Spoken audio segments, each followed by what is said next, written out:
Good evening, ladies and gentlemen. For the third stream in a row, we're talking about Sig Sauer, because it did, in fact, end almost a week ago at this point, which ends about as well as you can expect. And then Sig decided to quite literally double down and come out with a second statement.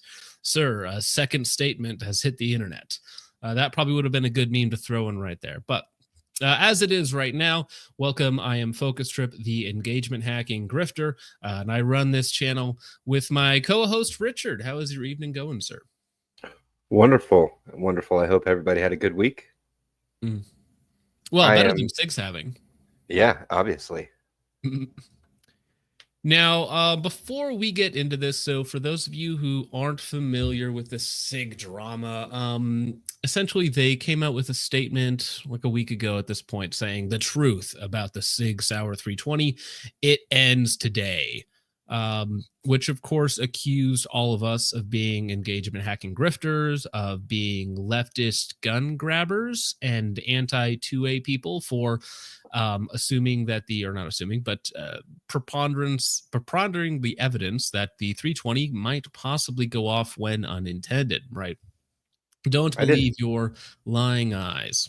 I didn't know that Tim Kennedy come out against Sig Sauer. Right? Well, no, he was with, who's he with? He was with FN. FN until they dropped him. Perfect. It would have been perfect if he was with Sig Sauer. Yes, it would. Unbelievable. Now, let's go ahead and go over their official statement. This is Sig's official statement, their second statement, right? So, Sig Sauer, you shot yourself in the foot. Now it's our turn. At Sig, we stand with our customers. That's why, after being forced to accept liability for several accidental discharges involving our P320 handgun, we had to go the extra mile by unintentionally inflicting self-harm, just like so many of our valued customers. So the next time you're injured by one of our decisions, whether it's due to flying debris from an unsupported chamber, an AD, or from a dropped pre-upgraded pistol, or just getting called a Sigger on social media, remember that we know exactly what you're going through because we've been there too. Now that actually, unironically, would have been a much better statement from Sig than what they came out with. Unironically. This is the third truth. This is the third. No, we're at the second truth. We have reached the second truth.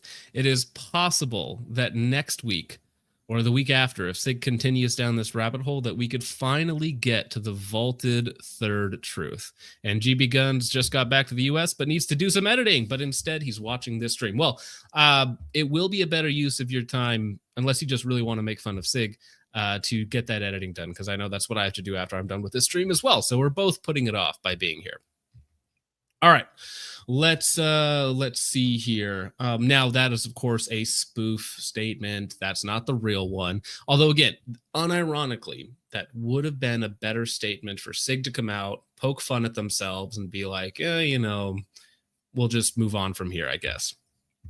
So the truth continues. The truthening, or the Siggening, as I titled this stream. So the truth about the P320 continues. Case dismissed. So they are going to use this one case here, which is the United States District Court for the District of Puerto Rico, has officially entered an order dismissing the lawsuit Berrios versus Sig Sauer, alleging that the P320 service weapon of police officer Elvis Ramon Green Berrios, the plaintiff, discharged without the trigger being pulled. Mr. Berrios voluntarily dismissed his action against Sig Sauer, admitting in court file documents that his P320 has no defects and does not discharge without a trigger pull. So essentially what Sig is doing here is they're like, we're just going to pull up this one case that we won, ignore the cases that we didn't win or settled, and say that, hey, look, we won this one case, therefore there is no problems whatsoever. And then it's going to double down again on the second and third slide, I believe. Throughout the nearly 3 years of litigation in this lawsuit, Sig Sauer has vigorously defended the safety, quality, and manufacturing of the P320. This admission that the P320 is not defective was gained after Sig Sauer presented detailed scientific evidence showing that the P320 cannot fire without a trigger pull and contains no manufacturing defects. I would say the P320 cannot fire without a trigger pull if there are no manufacturing or design defects, but that's just me. The decision marks the 18th frivolous or unsupported P320 unintentional discharge lawsuit dismissed against Sig Sauer. Citation needed, and also that 18 number is not particularly important when we look at however many total cases there are, right? So it doesn't matter if you lose it or you win 18 cases if you lose 25, right? It doesn't mean that your product's good. And you can cherry pick to the one that you win because, again, Sig does have high-powered, very experienced lawyers at this point. They continue. We are extremely pleased with the result in this case, which further demonstrates that what so many in our industry already know. All right. The P320 cannot fire without the trigger being pulled and is the gold standard for safety. Righty, citation needed. Safety, innovation, engineering, and quality among striker-fired pistols. Press X to doubt. In fact, do we know of a less safe striker-fired pistol currently on the market? That's a good question. I don't think currently on the market. I think that they stopped production of some of the other ones that were unsafe. As far as still in production, no. And definitely not to the volume of the P320. That's for sure. Yeah. Well, because again, remember, originally the P320, they admitted that it was not drop safe, the original version, and then they had a upgrade fix that they implemented several years ago. And so you have pre-upgrade and post-upgrade pistols because it was a voluntary upgrade program. We discussed a lot of this stuff in the last few streams. And again, we wouldn't be talking about it again if Sig doesn't keep unintentionally discharging into their feet, right? And we just kind of poke fun at them. Is that why their last guy's out? Did he take a stray round to the foot and he had to be hauled off to the hospital? Yeah, maybe. Maybe he's out. Well, the post is up for his job. Well, that is quite funny. Yeah, I don't have that one saved, but it is quite funny. If you want a new marketing job, there is an opening at Sig Sauer. So, all right. So the P320 cannot fire without the trigger being pulled, and is the gold standard for safety, innovation, engineering, and quality among striker-fired pistols, said Samantha Pyatt, Senior Director of Communications at Sig Sauer Inc. As we continue to put to rest the malicious and misleading attacks against one of the most popular pistols ever made, we are committed to supporting the millions of law-abiding citizens, except the ones that are suing you, law enforcement agencies, except the ones that are discontinuing these here pistols, and elite military units, except the ones that are switching away from your pistols, carrying our pistol every day around the world. A lot of work, coping and seething, some might say. All right, last slide from them on this second statement. The design of the Sig Sauer P320 is safe and innovative. Ignore the period when it was not, according to Sig, with numerous related patents, including several relating to safety mechanisms. That's just an irrelevant statement. right? It's like, hey, I have patents relating to safety. It's like, well, are they actually safe? I don't know. I'm holding the patents for them. Are they implemented correctly? I don't know. I have the patents for them. Are they manufactured correctly? I don't know. I have the patents for them. But just having the patents doesn't mean anything. It is among the most tested.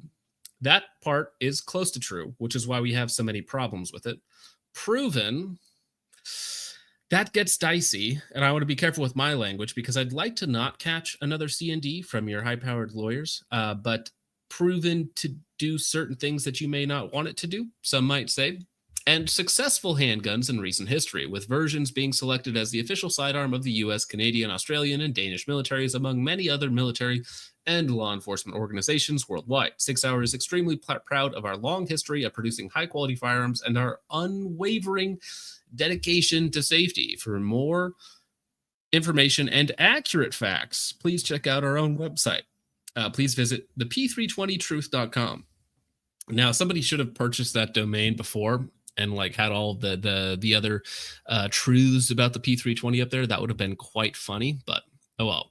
Yeah, Brock says by underbidding. Yes, by undercutting the competition, we successfully achieved or acquired some of the largest contracts in history. But again, a lot of PDs and other places are looking at replacing their P320. So I don't think that is long for this world. As they should. Can you imagine if somebody that's just there in custody gets shot? Oh gosh. So yeah, you just sent me the P320 footage. Well, we know about the stuff because they officially announced it that it was not drop safe like years ago, and then they had to fix. So I saw this stuff you put in the private chat. It just seems kind of odd to make such a statement that we are the utmost excellence and example of safety in the industry when they mass released crap like that. Yeah. Well, again, we're gonna get into it. So again, remember that according to their statement, which one? Yeah. So the P320 cannot discharge without a trigger pull. So it would be really bad if there was footage floating around of P320s going off without a trigger being pulled. Now, this was posted today by Ben Stager, Trench Grenade, a few other people have posted this. It's been flying around the internet. Here's a quick little short. I'm not sure if this is which army this is in training that's using the P320. I don't remember who this is, but this is a 320 uncommanded discharge. Let's go ahead and take a quick little look at this.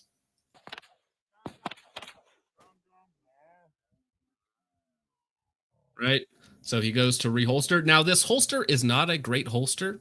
That is completely irrelevant. Completely irrelevant. The gun should go in. There's nothing in there that's pulling the trigger. Even though we don't like the holster, it's an old Serpa style holster. That doesn't matter. It's a bad holster, but again, nothing is actuating the trigger. The trigger is going off on its own here. So his finger is very, very clearly outside of the trigger guard, right? There's nothing going into the holster. The holster is clear.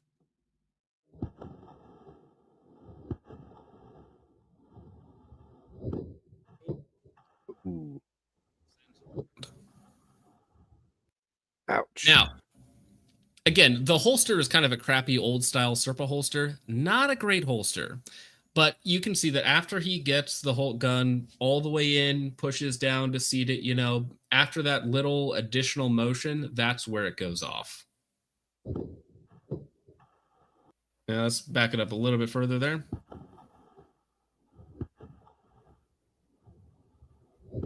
Boom. And that's a bad day. So I'm not sure if he actually got shot with that. I certainly hope it didn't, but it would be very, very close with the angle that went off at. It looks like it went right into his leg. It's pretty bad. And well, it's close. It's very close. When he gives that extra little push. Yeah, right there. That's pretty bad. Yeah, he caught one right into the thigh. So, and that's been one of the theorized happenings with the 320 is that the striker and striker safety if you put it into a holster, and we've seen a lot of footage of this where the cop will have like a hand on the gun and it goes off. So there's some sort of like twisting between the frame and the slide that causes the striker to slip off of the safety, right? And we've seen other footage from other places, like last week when we, or not even last week, a couple days ago when we had Protrabrand on. We have all the footage of striker safeties that are like bent, that are improperly machined, that have a lot of wear and tear on them, that sort of thing. So again, if the safety in theory should do what it's supposed to do, but if the manufacturing QC is off, if after a certain amount of time it wears down, and then you start to move around with the slide and the frame a little bit and you can get those to go, that kind of appears to be what's happening here. Not entirely sure, but yeah.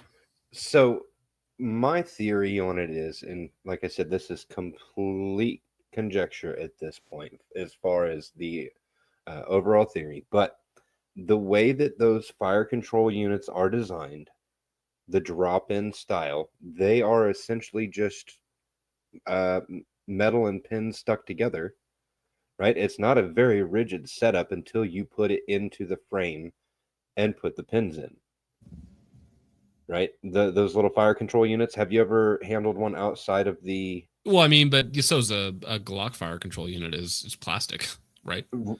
Right, but I think the frames on the P320 aren't quite as rigid as the frames on a Glock, right? They seem to be a little bit thinner. They can flex a little bit more. It's again, that's all very possible, that it is a lot of factors going together to work against the 320, right? And then you have again the actually, if you go back to that original statement, let me pull this one up again. Brandon Herrera is accurately, he's quoting that document that we pulled up last week, or with Protrabrand, right, that he shared around everybody in his video, right? So last Wednesday we went over it, like this gentleman goes through all of the different issues with it and some of the other things that may be going on that's getting the 320 to go off unintentionally, right? And some of the issues that are probably have been known about for a long time.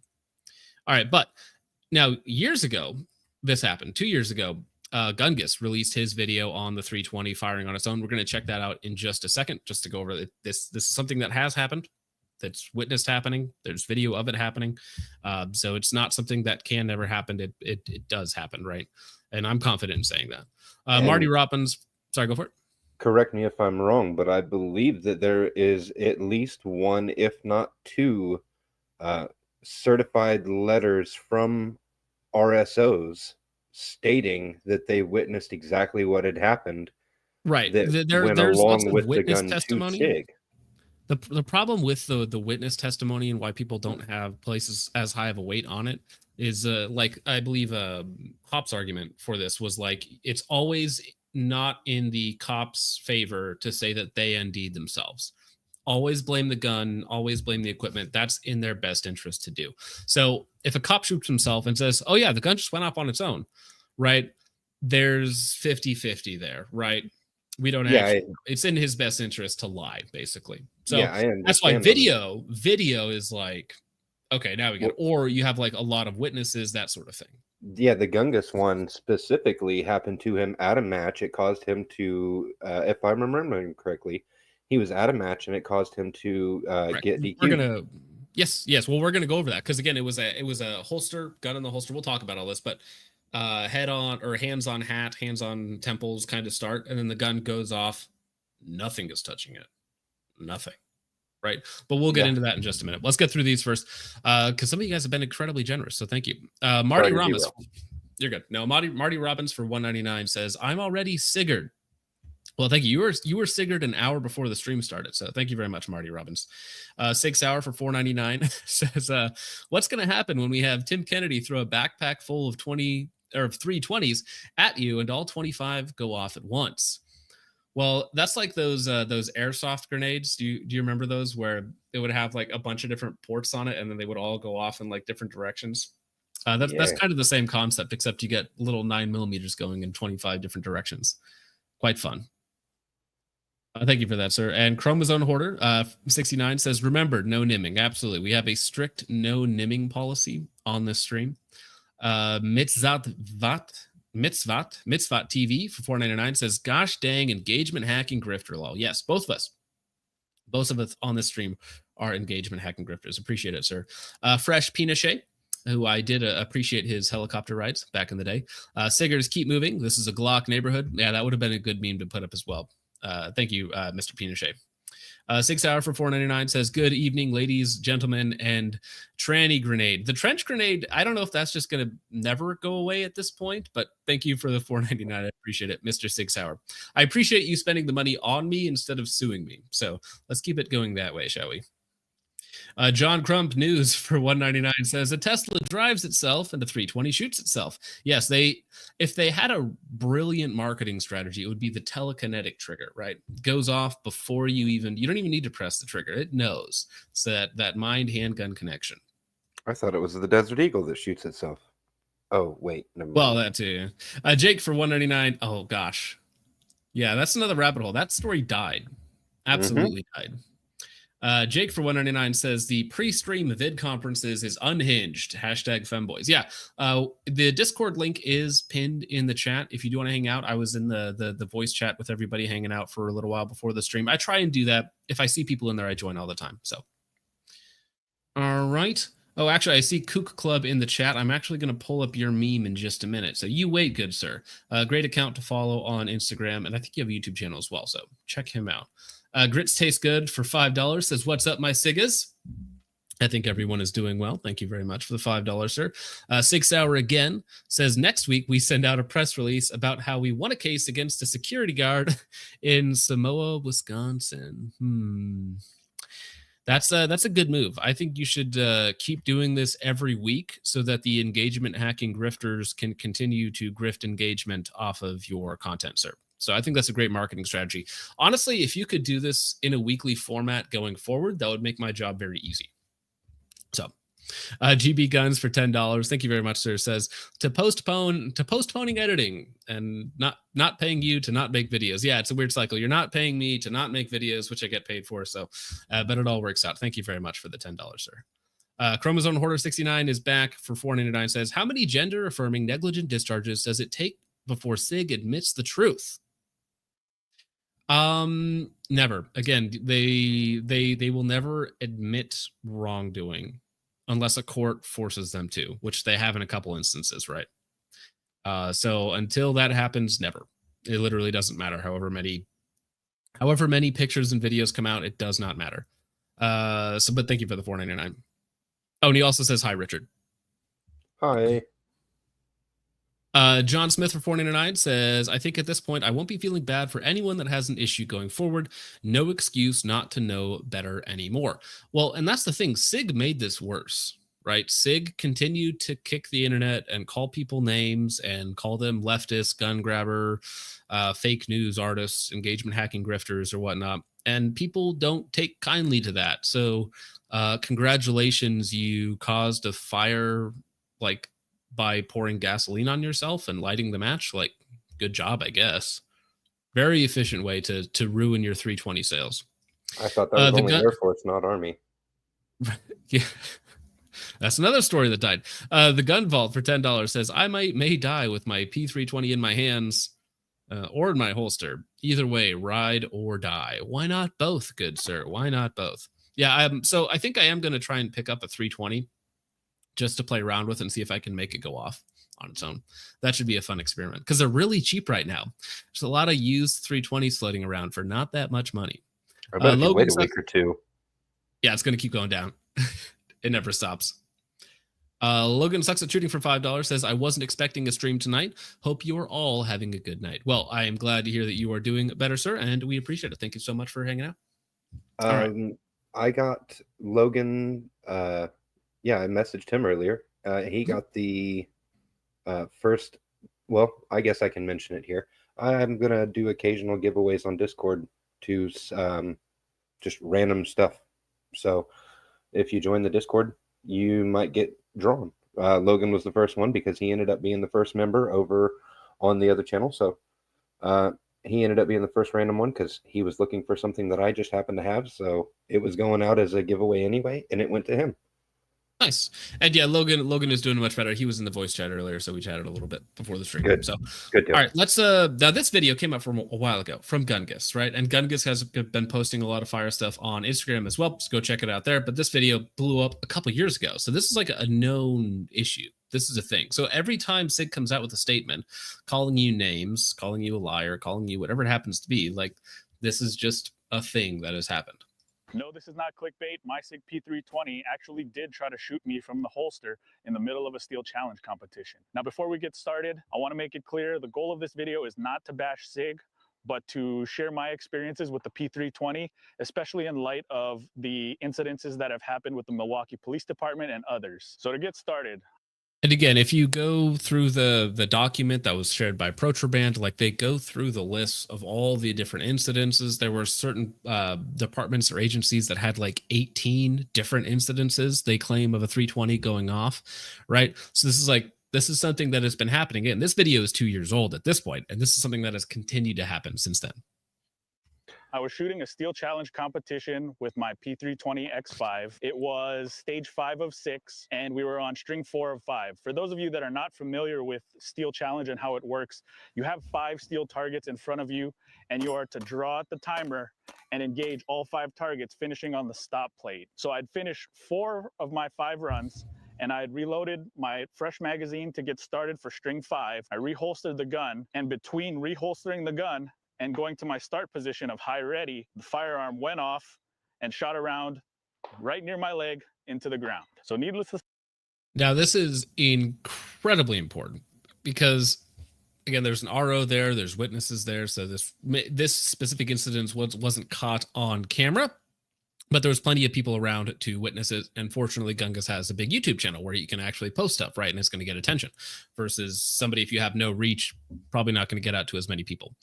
Now, again, competition shooters, if you're shooting your gun a lot, that gives you a lot more time for parts to wear in nicely, or in Sig's case, maybe not so nicely. Right. And again, even with this 320, it's not about the uncommanded discharges. It's also about the factory barrels blowing up. It's about the whole striker unit coming out the back of the gun at you. They have a tendency to blow up at times for random reasons. Again, Sig will say that's all ammo related. I kind of doubt that, but they have other problems other than just the uncommanded discharge, which is, of course, the most serious issue. That's the most life-threatening one. Because, again, with a competition holster, I think it can only be 2 inches away from your inner belt, so it's got to be very close to you. It has a certain height requirement, and that's a terrible place to get shot. Straight down the leg, horrible place to get shot. Now, I do want to say one thing. Sig might be right that some of this could be ammo-related, because I have seen some pictures of Sig ammo, and I personally have some Sig ammo that is just awful. Compressed rounds, just completely unsafe to shoot. So they might be right. There might be some ammo issues. Well, I'm sure they also manufacture poor ammo as well. So double-edged sword there. Mm-hmm.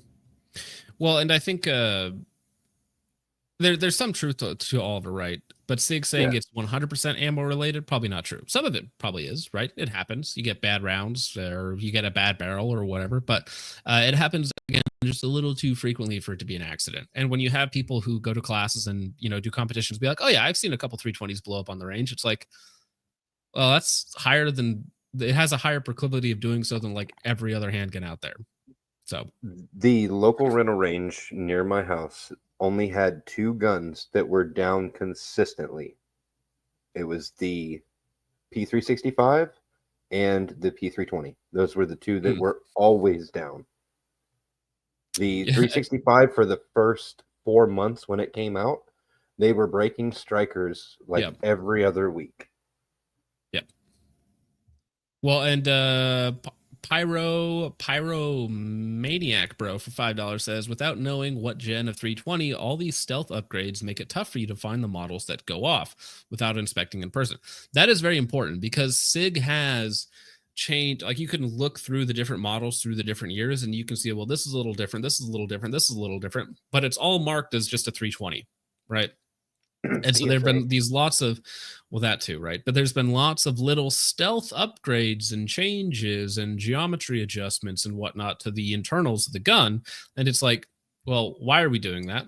If there is a problem, are you trying to fix it? And then how do I know which gun I'm getting has any of these changes, which changes are good and bad?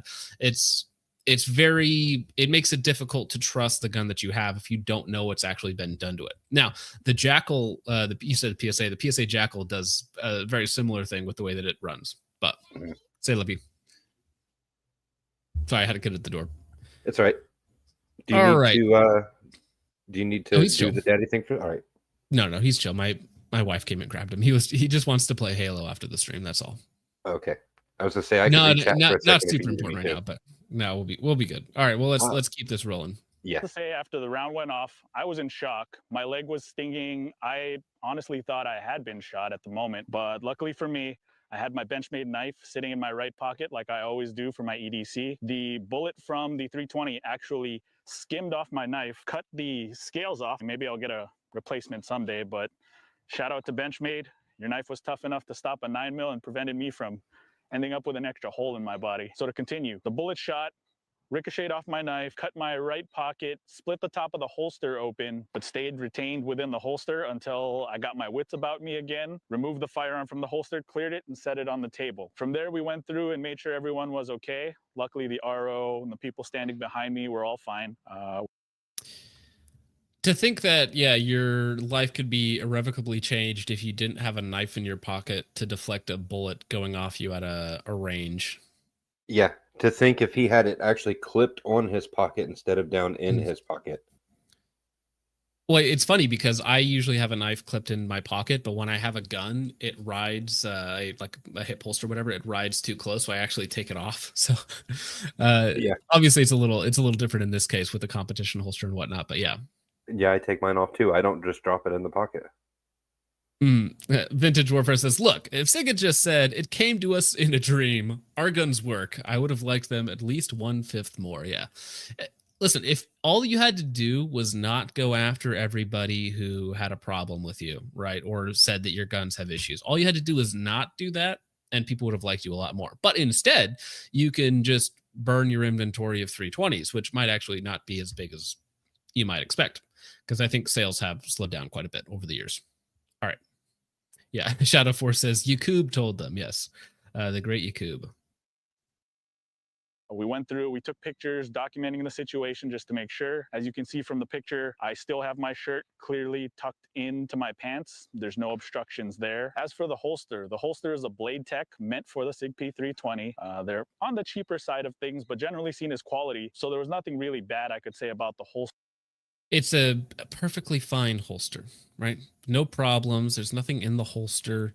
The gun clicks in place. It's a generic competition holster. But again, there's just a lot of compounding factors, because if you think that, well, clothes or something gets in the holster and that's what actuates the trigger, then they should have installed the safety dingus on the trigger. But Sig has never done that because they claim that it doesn't need that, right? And if they did, would that have fixed all the problems? Sig doesn't agree with you because they just haven't done it. Because that would be a pretty easy fix to implement, but they just never did. It's probably because they know that it won't fix the problem, right? Well, I in certain to a certain extent, I think I do agree with them that the trigger dingus isn't going to fix the problem, because it's still not going to keep them from blowing out the side. It's still not going to keep them from ejecting the striker into your face. Like, there's so many problems with it at this point. But the most important issue is the unintentional discharge. That is the most important issue, right? 100%. Yeah. And again, Sig never implemented that. So, because again, they claim that it does not need that. Holster or anything about the holster, I think that contributed to this issue. The gun itself was a 2019 manufacture date Sig P320 X5 in tan. I had purchased it brand new only about 6 weeks beforehand. I'd put 700 to 800 rounds. So that's actually, I was thinking that the round count was going to be much higher. I didn't remember that it was less than 1,000 rounds on the gun before it went off. Damn. Yeah, it was so really new. That is not a wear issue at that point. There should be, on 800 rounds, there should be next to nowhere on that thing, right? Almost none. That's the break-in period for some SIGs, right? So some of the rifles came with a break-in period of 500 rounds. Well, and then you have, what is it? It's not Sig, but it's like the what's the other gun that they, not Sig, but the 2011 cheap 2011, where they're like, oh yeah, it just has a really long break-in period. Oh yeah. But so somebody had a question in chat about the different calibers. So we've seen it happen with 40 and 9mm, but 10mm doesn't really exist. Like, it's a caliber that people are like, oh, I would love this in 10mm. Nobody actually buys it. Nobody actually buys it. There's like 4 of you out there that keep 10mm around, and there's literally only 4 of you that do it. Right. So the odds of your gun going off, if it's, this is a big issue, but this might be like 0.1% of SIGs have this issue. Right. So statistically, it's going to be 10mm have this issue, even if it's 1%, whatever it happens to be. Right. The design lends itself allegedly to having the uncommitted discharge. So I would never say that any 320 is safe. I wouldn't want to carry one, but I probably will get one just for the heck of it, because it will be quite funny. But I think that the 10mm one will be even less prone to this because of the fact that there is virtually no real 10mm out there. I'll go down the conspiratorial rabbit hole in the fact that they're just selling you 40 caliber ammo at 10mm prices and doubling their money. Well, that's actually funny. 10mm subsidizes 40 cal.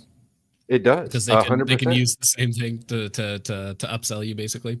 That is true. There are a few loads you can get that are designed 10mm loads that actually do what you want 10mm to do. But listen, if you're just punching paper, like, who cares if it's a 40 cal load, right? Tim Harmon, it doesn't actually matter that much. Military Arms Channel, regardless of how you might feel about him, he chronoed some 10mm and 40 through the exact same gun, and the 40 was actually outpacing the 10mm by like 50 feet per second, 60 feet per second. And that was from Federal, and he was sponsored by Federal at the time. Like, it did not look good on them. And then a lot of people, as a result, started pulling apart their 10mm and weighing the powder charges. It ended up not being good, we'll say the least. But S&B, Federal, a lot of them were pud loading their 10mm to sub 40 pressures and charging double the price. Right. No, that does make sense. And that's something I totally believe.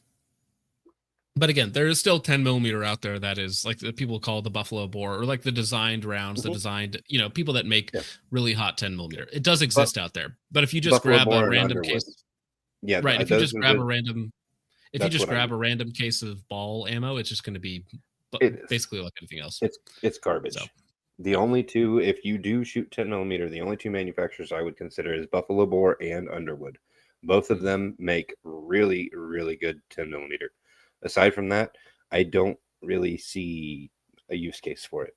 Like, it's fun, right? I mean, it's a bear round. But yeah, let's get back to this. Back to the 320. Oh, yeah. Through it, getting used to it, testing it, excited to try it at my Steel Challenge match to see if I could better my times. I did check the serial number tool on their website showing that it was post drop fix, so I felt very important. So this is technically one that had the implemented drop fix, the voluntary upgrade. So this should have been a good to go serial number, right? Confident that my gun would have no issues. So I'll show you the pictures of the bruises that my knife left in my leg as the round hit. Now, I apologize up front. Yes, my legs are white. I'll use this as an opportunity to maybe... Never apologize for being white, good sir. ...put on my Speedo and go work on my tan. But here are those pictures. The first picture is of my leg literally 5 minutes after the shot happened. Second picture I have is from about 2 hours after, when I'd finally gotten home. I wish I had pictures of it after that, because it did bruise. Honestly, he should get a tattoo of the knife imprint on his leg there. Be quite funny. He should, 100%. And you can see the exact outline of where it hit and struck. He got very lucky. Vintage says, on some real levels, I did instruct MPs with pistols from M9 to the M17. The M17 had more issues in the space of a year than I ever saw the M9 have in a span of like 3 years as a company armorer. Gay. Yeah, and that's some of the reports that we were reading the other day was like the Army was like, this doesn't even meet our mean, what does it mean, stoppages between rounds, MSBR, mean stoppages between rounds. And then ICE was like, yeah, we did 60,000 rounds without failure on a single P320. It's like, I don't believe you. I think that's bogus, my good sir. I think somebody took a lot of money for testing and never did it. I think somebody spent $50,000 on soy sauce from Caracas. Well, yeah, soy sauce and mushrooms. Yeah, that was good. Up a little more, but that was kind of at the back of my mind. So lucky or unlucky for me, it was in the middle of a steel challenge competition. Lucky in the fact that there were a lot of witnesses that could back up my series of events that went down. My hand was clearly not on the firearm. It was between holstering and going to high surrender. Downside was that was actually the first match and only match so far that I've been disqualified from. So after all this, that does suck, yeah, because you fire around and you're done, right? That's it. Funnily enough, we will talk about my competition. The reason why I'm wearing a crown in the thumbnail is I did win the last competition I was at, but I was at a classifier match on Monday this week down in Omaha, and the main RO guy DQ'd because he was like dry firing and pointing at the target, right? And I don't know why the gun was loaded, but he fired around into the target before the beep while he was just sitting in position, so he got DQ'd, which I thought was quite funny because he was the one giving us the safety briefing. And I was just like, all right.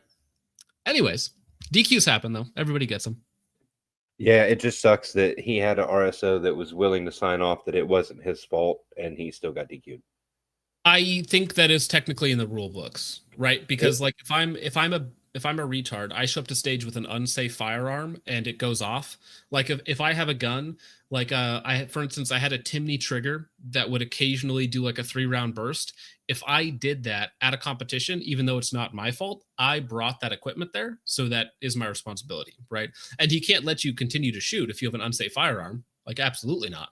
Like that thing's not getting loaded. If I'm an RSO, I'm like, you ain't shooting that here, buddy. Right? That's understandable, but I think some people, if they're going to a match like that and they're going to drive a good distance, they take an extra gun, do they not? I know that you don't because you really only shoot. Well, I technically do. I technically do. So I bring my Glock 17, which is like my backup gun, I guess. Technically, you have to register a second gun to shoot a second gun. I want to say I don't know how the rules go, but they both take the same holster for the holster that I'm using. So technically, I do bring a second gun. But yeah, I mean, it does suck to get DQ'd. I totally agree with that. I drive 3 to 4 hours to a match, right? So, yeah, to have that happen would be like, well, I'm never going again because I can't drive that far and waste that much time, especially if it's legitimately not my fault. So. Yeah, and if some of these matches, like the fees, like some of them are quite pricey if you get into some of the bigger ones. Yeah, you know? 100%. That's a lot of money down the drain. Yeah, some matches are like $400 or $500. Like Lance, Weekend Gunner, was asking me to come out to Utah for the national shoot, which is like $350, $400 on its own. But then it's also like a almost 20-hour drive for me.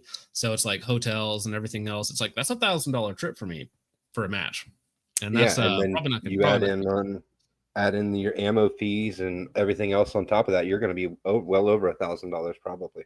Well, see, ammo is not the expense. Like you go to a match, you shoot 60 rounds of 9mm for like 3 or 4 stages. Right, but leading up to it's not much. Well, of course, but that's just my normal training that I would do. So that's baked in cost. So, all right, here we go. I followed up with Sig, told them what happened. They asked me to send the gun back. They claimed that it was a defective firing pin return spring and offered to replace it. I did tell them, however, that I didn't want the gun back as I could no longer personally trust it. Let me roll back. What exactly did they say? Claimed that it was a defective firing pin return spring and offered to firing pin return spring.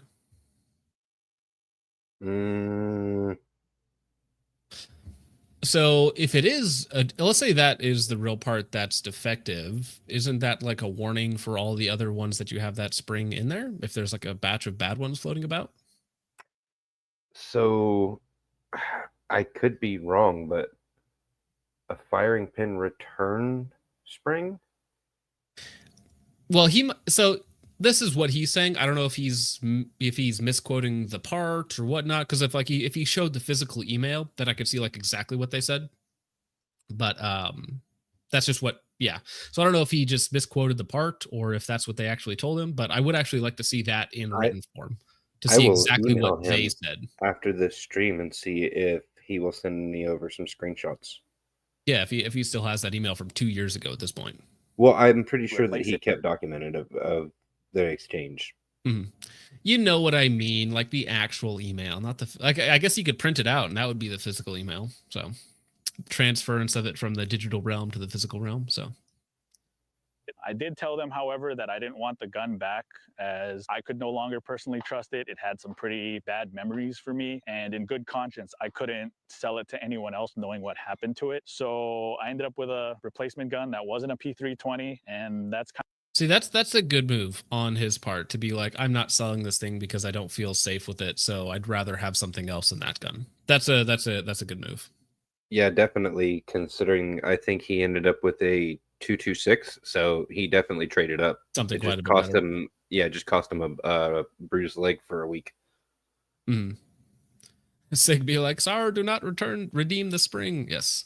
All right. There is a quick follow-up video which we'll watch this, but essentially, like, this stuff has happened, right? There's video of it happening, going off in the holster, out of the holster. People just touching the gun and it goes off, right? Bad sign. Yeah, 100%. Vintage just said, "Who is this guy? I've seen him before." This is Genghis Khan. Go this is Genghis. So Genghis, he doesn't do videos anymore. But if you go to his channel, so the last video he made was 2 years ago. He doesn't make videos anymore, but he does short content and Instagram. I am not a fan of shorts content, so I don't really watch shorts content. But so it's basically like Instagram clips ported over to YouTube. Is essentially what it is. But carrying on. All right, yeah. What's up, everyone? Decided to make a part 2 or a follow-up video for me to clarify some things on the P320 incident that I had. I answered questions on Reddit, Instagram, Facebook, and in the YouTube comments, and there were some recurring questions that I guess I should have been more clear on in part 1. All right, so to start, clarification number 1. The P320 incident that I had occurred on July 7th, 2019. Now you might ask, why did you wait so long to come out with a video on this? And to be honest, I actually had no intent of making. Yeah, so Lance is talking about this one that we showed. Actually, there's a bunch of people who weren't here earlier, so we will go ahead and show this. So yeah, this is the clip Lance is referring to. Oop, gosh dang it. Grantham on my timeline. Unbelievable. All right. So this is the clip of this is some military, East Asian military training with their 320s.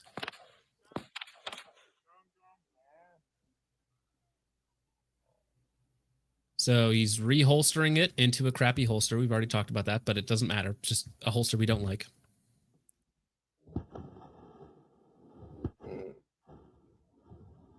And $20 as to what happens next. Boom. Right as it hits the bottom of the stroke, basically, as he pushes down into it a little bit, goes off. Finger is clearly out of the trigger guard the entire time. You can clearly see his entire finger is out. Finger is still out. There is nothing in the holster. Nothing is getting pressed. Boom. Bottom of the reinsert goes off what looks like into his leg. If not into his leg or foot, like very, very close. Very, very close. Serpa fall. Yeah, you can blame the holster if you want, but the issue with Serpas is the draw. So the draw requires you to press down with your trigger finger, right? So as you're just pulling out, you have a tendency possibly to still exert pressure with your firing finger, right? Which could get the trigger to go off. On reinsertion, though, that's not an issue. That is not an issue with reinsertion. The only issue there is with reinsertion is if the return catch spring is powerful enough to where the lever that you have to depress comes far enough in, fast enough to hit that trigger, which is very, very unlikely. But even in Gunga's situation, he didn't have a Serpa holster. Correct. Yeah. And that's another that we've just been going over. But this is the one that's been floating around. I think Trench Grenade posted it, Ben Stager posted it, and I think Gungus actually posted it as well to Instagram. So it's floating around out there. If you want to see this video, like lots of people have posted this. I think someone said it's the Burma Army. Burma Army, yeah. Burmese Army. He said reinsert. Yes, I did. All right, finish up with this one real fast. This video, I had thought that the issue was fixed. I'd stopped hearing about them. Fast forward to about a month and a half ago, and news stories were popping up about the Milwaukee Police Department having their third incident, as well as I believe I saw a TikTok of a competition shooter who had reholstered his gun, and it went off, hit his iPhone. Just YouTube is being very funny. In the bottom right, here's Ben's video from 5 months ago on this. YouTube just being very funny with their recommendations. Narrowly missing his leg, and that was pretty similar to my exact instance. Now, directly after my incident happened, I actually did reach out to TFB TV as well as Military Arms Channel, seeing if they would be willing to do a short video on my incident. However, both declined. Military Arms Channel actually did ask for follow-up pictures and such, and said that they might include it in another 320 video. Well, you see, if TFB is mean to Sig, then they won't get all these cool interviews at their facilities with the CEO and with Jason and with all these other guys. So it's probably in their best interest to not cover 320s possibly going off on their own. Just saying. Yeah, they don't get the 5-star service to Iwa. They don't get all of... Oh, wait. Did I say that? I'm sorry. TFB TV. Anyways, let me see. TFB TV, or no, I want the Firearm blog. That's what I want, not the actual one. But one of their newest articles was right after. Let me see. 320. I'll have to search your website, TFB. I'm never on the actual Firearm blog. Where is it? Well, they do actually. I searched 320 on their website, and it does show the $11 million verdict that they lost. So, but I'm looking for the article they posted like right after Sig made that post. Where is it? Tutorials? Where is it? They posted it like just a couple days ago. Where is it? Well, it might take me too long to find it, but. They did a post kind of covering for Sig a little bit, being like, Sig hits back at detractors after they say the 320 can go off on its own. They had a whole article about it. So. Down the line, but nothing really became of it. Now, I would have totally made a video of this on my own YouTube channel had I had a YouTube. Why is Siley in my chat? I am one of the few optics reviewers that does not have your optics intentionally. Why are you in my chat, good sir? I seen him just a minute ago too. 1 year mark. So if you do the no, he was here the other day too. I don't know. Their social media guy is funny.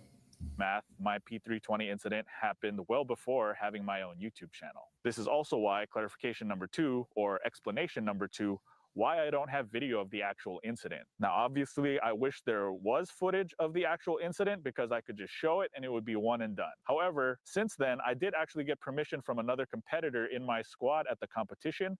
He wrote a statement for me directly after the incident happened, and he gave me permission to share it. So I'm going to go ahead and post this on the screen. I'm not going to read it. I'll just give you a couple of seconds. You can pause the video, read it if you'd like, but here it is.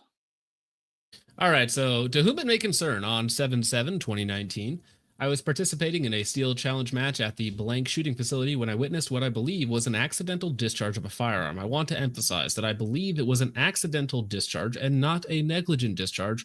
Fortunately, no one was injured as a result of the unintended discharge. At about 1 o'clock, I don't know why we're using military terminology here, but that's fine. I was participating in the shooting match with about 8 individuals in our shooting squad, one of which included Grant, who is Genghis, I believe. During matches, it is common for several range safety officers to watch the shooter and the targets in order to watch the shooter for any safety violations and to help score the match. For that reason, I had stationed myself almost directly behind Grant to watch the action. Grant was shooting in the 5th stage of the match, which we know from the previous video. Everything lines up so far. 5th stage of the match, and had just finished his 4th string out of 5. Everything's still lining up when he inserted a loaded magazine into his pistol in preparation for the next stage. When he reholstered the pistol into his holster, the pistol discharged as his hand was coming off the butt of the pistol. Discharge. And we know that the gun was in his holster when it discharged because the holster was blown out from the bottom, right? But yeah, which is a very similar thing to what we just saw posted today, right? With the Burmese military, right? With holsters all the way in, hand starts to come off, and then the gun goes out, right? So fingers away from the trigger, nothing's in there. Gun goes off just after you press down a little bit into the holster. I imagine there's something there that just gets the movement between the slide and the frame that gets that striker to go. That'll be my guess. Let's see. When Grant reholstered his pistol, his trigger finger was out of the trigger guard, and it was pointed away from the holster and the pistol. It looked to me as if his palm had just cleared the butt of the pistol when the pistol discharged. The pistol remained fully locked in the holster after discharging. From my vantage point, I could clearly see that his finger was not on or near the trigger when the pistol was reholstered, and it also looked as if his hand was not even in contact with the pistol when it discharged, as he was raising his hands in preparation for beginning the next string. Please feel free to contact me in regards to this matter. Mark, blah, blah, blah, president of the shooting club where they're at, I believe. Right. And the statements appear to line up. Are we playing? No, okay. Sorry, there's no audio there. Yeah, I think it just paused. The Point audio. number 3. It seems like this was kind of missed from video number 1, but the serial number, as soon as I got the gun, I'd put it through the voluntary upgrade program checker on SIG's website, and I'll post that up right here, a screenshot of that with my serial number, showing that it is post-voluntary upgrade program and had the drop safe fix issue. I did my research. I thought that the issues would be fixed and that my gun was safe. That's why I waited all the way until the X5 release instead of buying the 320 up front when I originally wanted to. So those were just a couple of clarifications and updates that I wanted to get out there. Yeah. And again, fantastic videos. I really appreciate Gungus for doing the videos on these. Again, a couple years ago at this point. And it's not that any one tiny little piece of evidence would be conclusive, but when you add in all of the other videos and testimonies and military documents, like again, go to ProTurban's channel and you can just look at his last 4 videos on SIG covering official military documentation on the issues that they've had with their 320s, right? There are plenty of known issues with 320s, and all SIG has to do is be like, hey guys, we're fixing all these problems. Not, actually, it's your fault for calling us out for it. That's the worst option that they could have gone with, and for some reason, that's what they did. Not sure why. Yeah, I don't understand it. Quite silly, if you ask me. Before we get to, I know somebody wanted to cover this, which is funny. 6 Sauer CEO, Mr. Cohen, avoids jail time for rolling illegal arms shipments, but we'll cover that in just a second. That's our next little section on Mr. Sig. Since we're doing the engagement hacking grifting, we'll dial it back a little bit on Sig. The Todd and Dogs for $2 says Sig Sauer, my favorite drink. Yeah. Call me Dave for $1.99. Hi, Dave. Bargain Bin Tactician has great video production. That is correct. His video production is top tier. Yeah, he is very good. Yeah, fantastic. John Smith for $1.99 says, reminds me of CZ denying any Scorpion out of battery issue issued. Out of battery issue. I think you just mean issue, but yeah, because there's been plenty of guns that have had problems, and the only thing the consumer wants you to do is to acknowledge, take accountability, and fix the problem, right? Yeah. You know what's funny is, I should pull this up. Vector Optics, they came out with a statement after I reviewed their last optic and all the different problems I had with it. And they went through point by point, like, we're fixing this, we're changing this, blah, blah, blah, like taking accountability and saying like, hey, thank you for doing this. And we're going to implement XYZ fixes to improve the product. And that's from like a Chinese no clout company whatsoever that, you know, and I'm just some random guy on YouTube, right? And the fact that they went through and like addressed everything and were saying that they were going to fix it and acknowledged all the issues is like, that should be like the bare minimum that these companies do. But like some Chinese no-name company is doing it, and multi-billion-dollar companies like can't even come close to that. I like Vector, right? They don't know I exist at all whatsoever, but I do have a couple of their products, a couple of them that I've also gotten from you as well. I think their 3X Magna or their 3X Prism is probably the best one on the market, hands down, for the money. And I wish that more people would come out with 4s and 5s that would be more comparable to what they have and stand behind their product like they do, right? Well, and I'm pretty sure really Vector OEMs for a lot of people, like if you look at the Vortex 3X and the 100%. Vector 3X are like the same optic, which the Vortex is 100%. actually pretty good too. So depending on how things go, we may have some content to review for next week of some potential rebrandings. Some people that hit us up and sent me an email to try and get me on board with some affiliate marketing stuff. And I went and I looked up what they had to offer, and it just looks like pure marketing garbage, right? It looks like rebranded, marked up, trying to get pre-orders. It's awful. Oh, rebrands plus pre-orders? That's amazing. That's what it looks like. And I think their only change is that they put knurling on the caps. Right. Nice. I mean, that's really easy to do in changes and whatnot. Lon 242 for $5 says, we keep spending most our lives living in a Sigga's paradise. Yeah. Good song. Somebody should make that. Somebody should make that AI. That's got to be easy to do. Logan sucks at shooting for $5 says, Halo stream when? I've thought about doing that, making like a misery stream, like Get Hop, maybe Reno May, Logan, if you want to join in there and do like a 4-person legendary Halo playthrough. But like every time we beat a mission, we have to add more skulls until by the end where we have like all the skulls on. So it's basically just a misery stream at that point. So I am not much of a gamer, but I will get down on some Halo. Yeah. I mean, Halo's my jam. That's what my son likes to play. If I had a little buddy that would sit around and play Halo with me all day, that would be amazing. Fresh Peanut Shade for $5 says, Sigger's out here, breathing the Glock man's air. Uncommanded discharges disturbing the peace. Well, thank you for your kind opinions, Mr. Peanut Shade, and your $5. Appreciate it. Mark lifts things, very base, for $5, says, interested in the extent to which these problems exist in the X10. Essentially, a 10mm 320 sounds like the problems from Where would be even worse with the 10mm.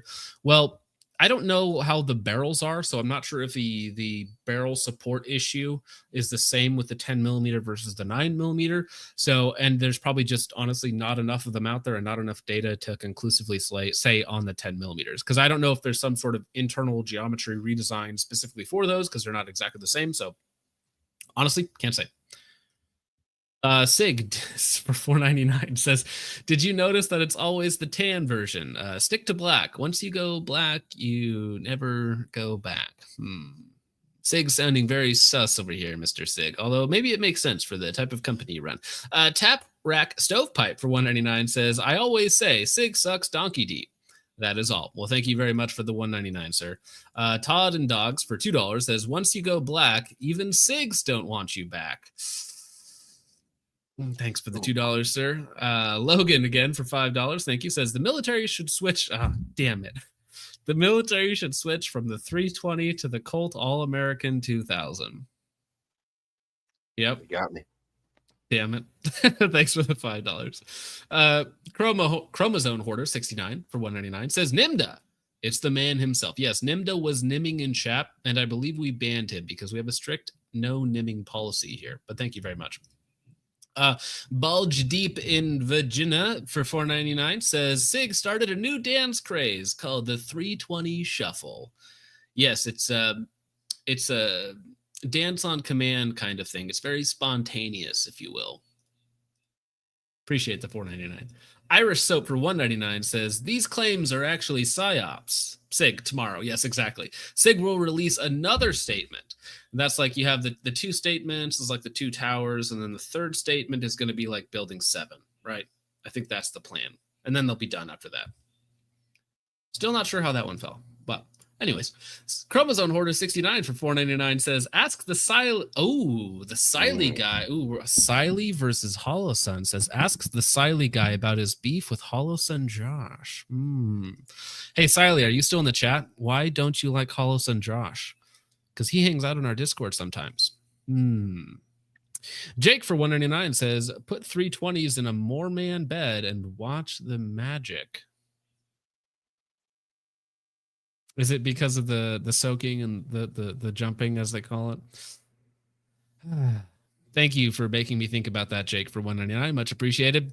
One Small Ball for $2 says, James Reeves loves the taste of a Sig discharge. The things I read for $2. I think we're going to have to put a limit on this. Sig Sauer for $4.99 says, keep on that appendix carrying while we figure all this out. Yeah, we'll figure out later. You just keep doing you, buddy. Don't worry about it. The reports of my discharge have been highly exaggerated, as Sig would say. Helix92 for $5 says, fun to get Richard a VTuber model. Yes, we do need to get Richard a VTuber model. That would be quite funny. Eventually. We'll have to see how that works. Could be fun. Could be fun. I may or may not already have the software downloaded onto my computer. Oh, there he is. Oh, he's going after him. Siley says, when 3-week RMAs get extended because staff's at SHOT Show and all your Reddit's full of people complaining they can't get optics, maybe don't talk shit about competitors and hand their customers free optics. Siley's going off on Holosun. They got Siley versus Holosun before GTA 6. Although talking about SHOT Show, though, I do know that most of the Holosun guys were at SHOT Show for the entire week, so I am pretty sure that did put them behind a little bit. All 9 of them? I'm pretty sure they were all. I'm pretty sure they were all there. So I can almost guarantee you that they did not get stuff out. Poodle Yarn says, focus, act your age. Well, sir, I am 14, so I am going to continue to doing as I do. Thank you, good sir. Appreciate it. Let me see. All right. Oh, back to this. That's right. This is my favorite one. I was just looking up the CEO of Sig, right? Mr. Cohen. And I was like, what's he about, right? Maybe doing the early life check, as some people on the internet like to say. But I was just, seeing what happening. And the first article that pops up on Mr. Ron Cohen is the arrest in, what was it, 2018, 2019? Let's go ahead and read this. All right. So we'll avoid jail. Okay, so this one here is so Sig Sauer did illegally ship 38,000 pistols to Colombia. Colombia was in a state of civil war, which violates German law to send guns to a civil war scenario, I want to say. So that's a big no-no. You can't send 38,000 pistols to Colombia. 38,000 times $1,000 is like $4 million probably for that shipment. So Cohen, along with his 2 co-defendants, were accused by German prosecutors of breaking the country's export laws by covering up, lying about the final destinations of the weapon in exchange for admitting his involvement in the scheme. Cohen was given an 18-month prison sentence, which was suspended, and he was also fined nearly $750,000. His co-defendants, both based in Germany, received lighter sentences. So this is admitting that they lied and covered up the final destination of these 38,000 pistols to Colombia. Right. If so again, if I was a betting man, okay, and I was like, surely this Sig Sauer CEO would never lie to me about anything ever, except when he's been proven to do so in the past to the German government, right? So maybe Mr. Cohen isn't all that trustworthy, right? If I did my math correctly, they paid a fine of $17.76 per pistol. Now that should be pretty easy, right? So 675,000 divided by 38,000, $17.76. So 1776. yeah. 17. How Oh, that's ironic. funny. 1776. That's amazing. Yes, he was fined $17.76 per pistol shipped illegally to Colombia. Again, the very important part is that we don't need to say allegedly here because he admitted his involvement in the scheme. And again, the problem is that they covered up the final destination. They lied, right? So Sig Sauer German's division is also ordered to repay more than $12 million. The gun makers are owned by a German conglomerate, L&O Holdings. Mixed arm reaction, $300 million. Wow. Whoa. Ooh, in 2009, a $300 million contract to ship SP 2022 pistols to the National Police Force of Colombia. That's a lot of pistols to Colombia. $300 million? What are we talking about? I don't think we're talking about pistols anymore. No, it says the $300 million contract to ship SP 2022 pistols. But now, if you remember in last week's or on Wednesday's stream, what was that Indonesian government paying? Like $1,700 per pistol? I think that's about what it was. Yeah. Yeah. So, I mean, 38,000 pistols. Okay, now I got to do the math on that. 38,000 pistols, what they sent them, times $1,700. We are looking at $64 million. So that's 20% of that contract. But how much of it went to mushrooms and soy sauce from Caracas? Right. That's the real question. Yeah, so Cohen, in October 2018, Cohen was arrested upon arrival at Frankfurt. That's a business trip gone south. You arrive in the country and immediately get arrested. Yeah. And spent 10 days in jail. That's nice. In U.S., you would not spend that long in jail. Not possible. But that's Mr. Cohen. So, I mean, if he tells you that the 320 has no issues, and says that he certainly wouldn't lie to you, I might press X to doubt just a little bit. Just a little bit. Do you have the Google Drive of the lawsuit pulled up that had the bill of the itemized bill that we had on from Pro Tour? No, that's on the Wednesday stream. If people want to check that out, that's on the Wednesday stream. But essentially, they paid some consultant like $1 million in total for like random trips and whatnot. And it was all allegedly kickbacks and bribes, right? And some of them, if I remember correctly, some of it was from India, some of it was from Venezuela, some of it was from Colombia. I was going to go back and I'm going to go back and look and see if any of the money from that particular instance was going to potential shell companies in Colombia as well. Honestly, if you go back and you look at all the places and where they originate from, that's very possible. Very possible. Yep. And now, do we know anything about what was it, L&O Holdings, the people who own them? I've never looked into them. Maybe that's a good topic to do some research on, Mr. L&O Holdings. See who owns them. Yeah, I think that take might your be guess. Take your guess.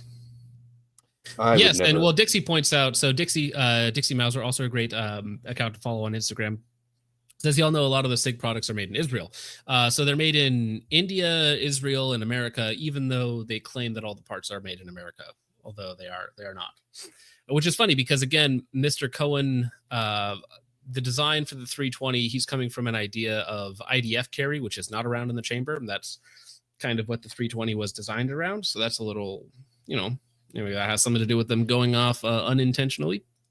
Now, I don't know if you saw this yet, Richard, but Sig did just announce a new brand ambassador specifically for the P320, and it's a no-handed shooter.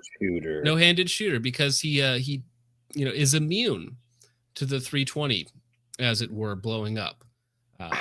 So yeah, I wasn't going to say it, but that is their new sponsored shooter is a no-handed shooter. I mean, I guess that's one way to fix the frame to keep it from blowing out the side, because he covers all of his frames in JB Weld. Mm-hmm. I guess that's one way to keep it together. Yeah. Well, yeah. I mean, that all jokes aside, like no-handed shooter is actually like a really good shooter, and there's no He's excuse. excellent. He's got no hands and he's getting more training in than you. What's your problem? So I've actually binge watched his content because I think he's amazing, regardless, even if he did have hands. He's still a great shooter. And it's a good story about overcoming, right? It really is. You know, I would love to get him issues on you have. sometime. Some of us are retarded, some of us are autistic, and we still have to, live normal lives. So. Yeah, in case the chat isn't aware, Discord was trolling and passing around an autism test, and I took it just because I wanted to. It was going to be a joke, right? I was like, "Oh, it's an autism test." Blah. Yeah, no, I scored in like the top 3 percentile. The top score. It's bad. What were you? Top 170, 180? No. I was 195. I was the highest. Dude. I was one of the highest that it ever scored. I'm officially mildly autistic with a score of 77 out of 240, and I thought I was doing really good, but apparently not, which is one of the things about that test. But yeah, that's another thing. You guys should all take the test. It's very funny. It is funny. Subarctic Psycho for $5 says the fallout from the P320 scandal will make the Remington trigger scandal look like a slap fight in a kindergarten. This is only the beginning. I would imagine that there's going to be continued fallout because Sig continues to kick themselves in the face. Pyromaniac Bro for $5 says Sig was a bit more forthcoming with the issues with the 365. With the new gens that solved, the problems, guess the 320 contract has them more defensive. Again, look at the volume of contracts that the 320 has. $300 million with Colombia, Indonesia, all of these other places, right? Huge contracts with the U.S. government, huge contracts with U.S. law enforcement. If they just come out and say, oh, yeah, the SIG's been defective for the last 10 years we've been selling them to you, they're going to get sued big time by everybody, right? Which they'd much rather deal with 1Z, 2Z guys in courts over there, 3 million there, 5 million there, 11 million there, than going after billion-dollar contract or something like that. So yeah, that's why the 365, which is just a carry gun, so they're much faster to fix that and to be honest about that, because there's no weight behind that really. I don't know if they have contracts. They probably have contracts for that somewhere, but not as big as the 320 for sure. Skull Mecha for $5 says all the SIG CEOs should stand in a room and do a loaded drop test together for the next social media post. That would be quite funny. Although they would just fake it and take out the strikers, right? That's what they would do. They'll shot. It would be funny. Yeah. Logan sucks at shooting for $5. Thank you very much, sir. Says my excuse for limited training is that I'm still technically recovering from surgery. Once I get the clear, I'm going to be training like a madman. Yeah, that's awesome. This is going to be a good year for us. I can tell already. Speaking about training, though, I know you really wanted to cover this video. Really wanted to cover this video from Sheepdog Response at one of their training seminars, and the comments are in agreement about this training video from our good friends over at Sheepdog Response. So why don't we go ahead and play this a little bit.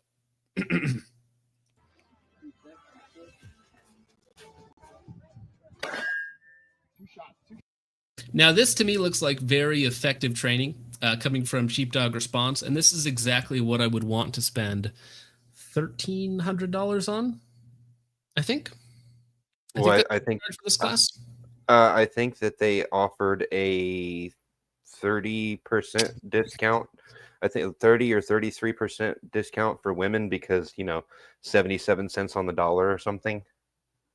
Oh, right. Yeah. 23% off for our course, especially if we can film you and post it. Two shots. I want 2 shots. Left side standing alpha.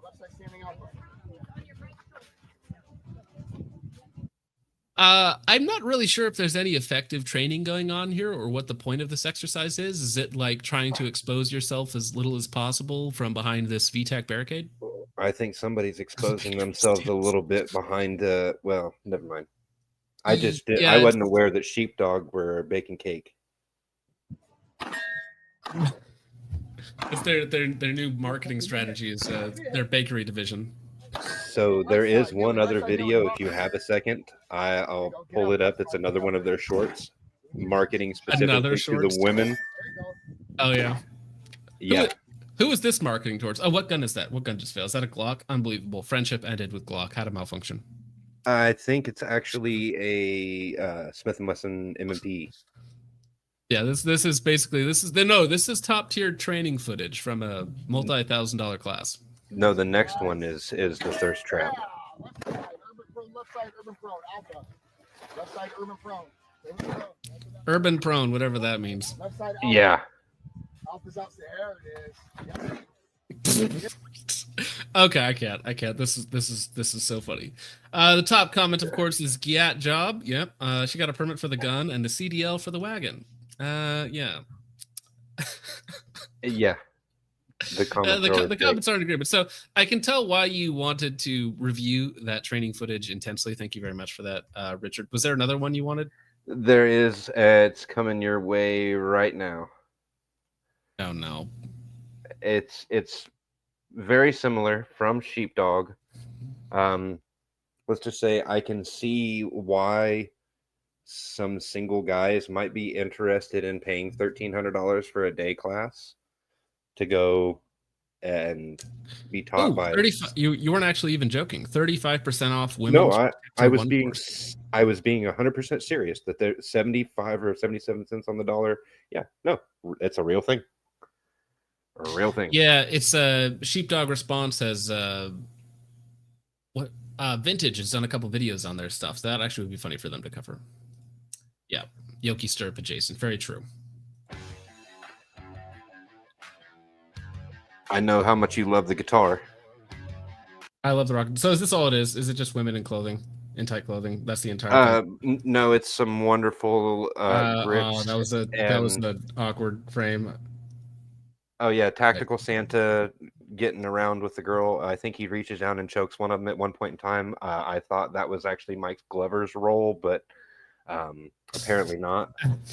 He volunteers for the self-defense class, and all it is you're locked in a room with him for 5 minutes. Adam Moondorf owns that company. Very possible. Very possible. You're locked into a bathroom and you have to get your way out. Mike Glover's on the other side of the door.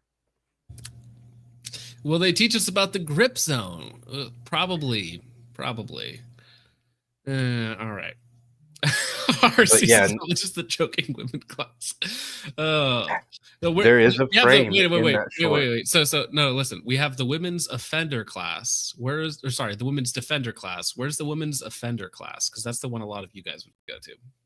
Hosted by Grand Thumb and Luhan. Sheepberg Dockstein. It's just an average Friday with my girlfriend. That's way too much information, sir. All right. Last thing for the day before we get out of here so that I can hang out with my family a little bit on a nice Friday night. I hope the rest of you do the same. Is I was at a competition yesterday, Thursday night. The one down in Nebraska at the Heartland, their match down there, which is a fantastic facility. And I did end up winning the match, which is why in the thumbnail I'm wearing the little Burger King crown, because I thought that would be very funny. Because this was the match last week that I took second place in, but this time around was a win. So Mr. Jonathan Campbell, that's me, did take first place at this. Did pretty decent. The first stage, I had a hit factor of 14 for the overall win on that. 18 A's, 2 C's in 6.5 seconds, which is pretty good for me. I did make a couple other mistakes on the other stages, and I think I could clean them up a little bit. Here's me on the second stage, and I could definitely clean up a little bit on some of this stuff, but I did okay. I did enough to win.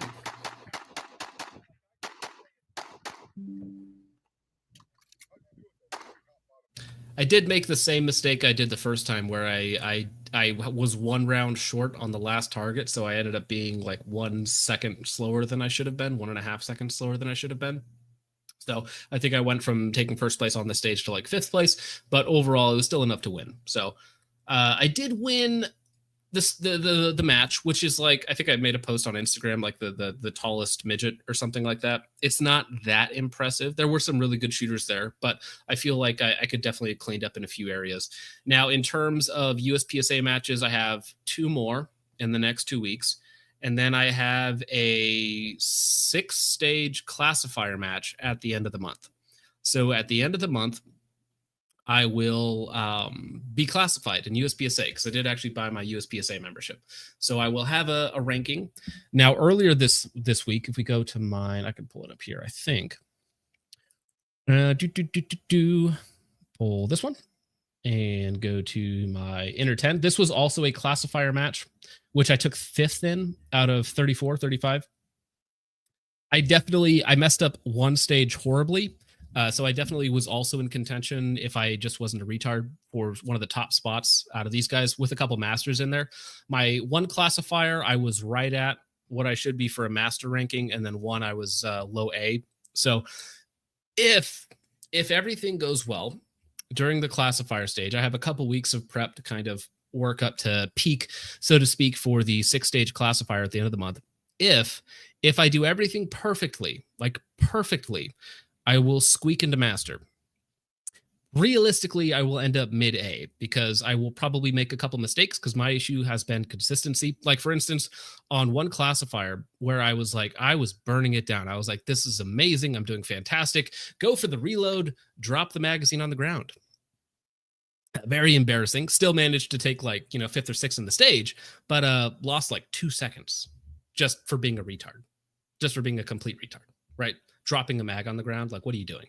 So it's like, fiddle with the mag, drop the mag, grab the other mag, go in there and go, right? And it's like, thanks. I was doing great. Not so much anymore. But so at the end of the month, it's possible that I could have my master's ranking, which would be an achievement for me. That's if I do everything perfectly. Most likely A. Although you never know. I could do terribly and I could end up D for all I know. So we'll see. As long as you don't end up DQ'd. Well, yeah, I haven't had a DQ so far. So far. So, is there a Gooner class for very liquors? Great name, by the way. Very funny. Probably not. Focus whining about something good? Yeah, exactly. So I'll win a match and whine about it because I could have been 2 seconds faster. Yes. And that is why you critique your performance, so that you can become better, instead of just saying, wow, everything is great. I have nothing to improve upon. That's how you end up with the Sig 320. So, yeah, I think M class is kind of a joke. So we'll talk about this later. If I end up making masters on my first classifier stage after not shooting competition for the last 6-7 years, if I make masters, I'm going to make a video about how it's kind of all a joke, because the difference between a high master and a low master is insane. For instance, David, Humble Marksman, is a master shooter, and he's a high master, which is much closer to a grandmaster, versus a low master is basically a regular shooter, in my opinion.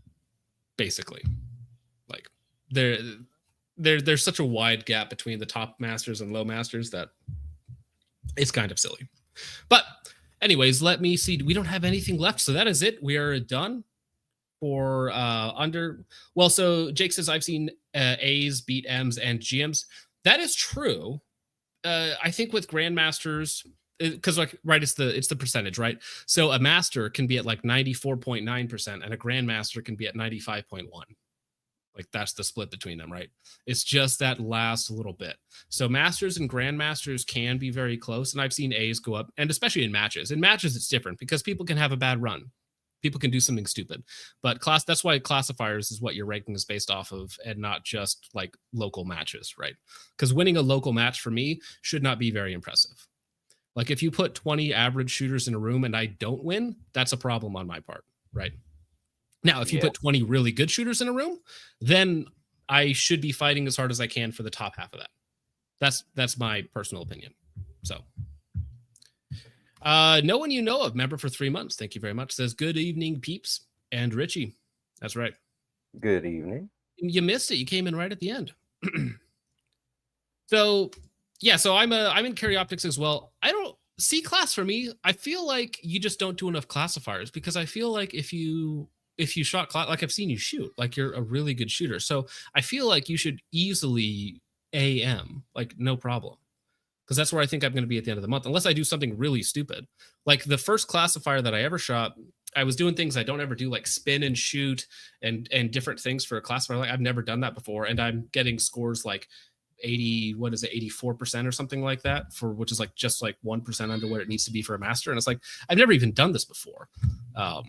So it's within reach. So if I do everything perfectly, I should be able to get master at the end of the month. Yeah. So I'm looking through the Lance is honestly probably a better shooter than I am, I would say. Looking through the itemized billing from the Protraband documents, and there are absolutely charges from Bogota, Colombia, international outsourcing services. Very, very vague. 35,000, 45,000, 49,000. Like this, yeah, a lot of money went through. That all checks out. Bacon Industries says, I don't even think I have state matches in my state. I don't either. So I have to drive down to Nebraska, which is 4 hours. So for instance, last time I shot down in Omaha, which is 3 hours, for 15 seconds of total shooting. So I think it was 30 minutes of driving per 1 minute of shooting or something like that. Something really terrible. But yeah, so I have to drive a long way. So I get it. Wisconsin. Well, you're next to me. So you could just drive. Well, you're going to have to drive 3 or 4 hours, but there's got to be something over there. There's got to be something. I think there's something in Michigan. I think they do competitions in Michigan. Yeah, I guarantee you if Lance shot like a straight up classifier match, it would be great, because it only takes 4 out of your last 6. So, and I'm shooting 6 on the 29th. So as long as I don't do something retarded 4 out of 6 times, I should be pretty comfortable, and M if I do everything perfectly, which is not typically how I shoot. So Rogue Gunfighter for $2 says, even High Point is more honest than Sig now, just by default, right? Although they've always been honest. High Point did like tease that, what was that one gun coming out for like years and years? The Yeet Cannon. The Yeet Cannon. So they just basically rebranded their existing one and put a threaded barrel on it, and eventually they put an optics footprint on it. So like I have no beef at all with High Point. They do what PSA and SIG should be doing. Right. I contacted them after I had an issue with a C9. The striker bent, lodged itself in the breech face, and essentially had a runaway mag. Right. I contacted them. They sent me everything new except for the barrel, slide, and frame. All springs, all pins, everything brand new. And they didn't ask any questions whatsoever. They're like, here, take it all. Yeah, me and Randy have had the same issue with High Points. Our High Points have never like been good. I know some people swear they're like crazy reliable and they never had issues, but I never had a good one. The one that I got as far as the pistol was one of the very first production C9s. It was probably one of the first 5,000 that they had ever made. It was a very early serial number. And then the other High Points that I had was I had a 40 cal carbine. And it ran pretty good. The problem with those is the mags. If you get the extended mags, they didn't like to run, but the standard 8-round or 9-round, they were all right. But yeah, it was a cheap gun. I think it was like $249 with all of the kit and everything at my local gun shop one day. So I was like, screw it. It's cheap enough to where you can't be too mad about it, right? Yeah, it was a fun range plinker. I put a little laser and a grip on it. Like I made it a meme gun, right? I did what you're supposed to do with a High Point. I put lasers and tall scopes, and I made it atrocious, but it was fun to shoot. Right. So before we do close out, I sent you something in your email, a nice meme to close out the chat. Oh, there was a super chat that came in from SIG themselves. I have to get that down here. Oh yeah, definitely get the super chats. Oh no. I can pull this up over here real fast while we are reading that one, and it's that right there. Share this. Although there's nothing for us to share, so I will grab that one. All right, just Mr. Thumb there doing his thing, of course. Certified gynecologist in New Jersey, I think it is. Sig Sauer for $4.99 says, you don't have to pay for a class of hot girls to touch you. We bang you as soon as you put our 320 in the holster. And you cost less than $1,300 in some cases. So that's good marketing right there. But I do want to say that is it for tonight. Thank you very much, sir. Richard, you got anything for us before we get on out of here? Yeah, I want to send everybody over to Out of Focus Clips. That's the Clips channel. I take segments from the live streams, I clip them up into more bite-sized pieces to easily consume. I do have some original content planned. I do have some things in the works. I just got a tripod today. One of you guys actually sent me a nice tripod, so thank you very much. You know who you are. I greatly appreciate it. So yeah, if you want to help out with the original content production coming up there, go subscribe. Heck yep. Check out the Out of Focus Clips channel, which I think has been linked to the top of the chat. Yep, for it's this in entire there. stream. Sweet. Oh, bruh. Ooh. Very funny. All right. But with all that out of the way, gentlemen, thank you so much for watching. I hope you all enjoyed, and I will see you in the next one. God bless. Good night, guys. Yeah. Damn.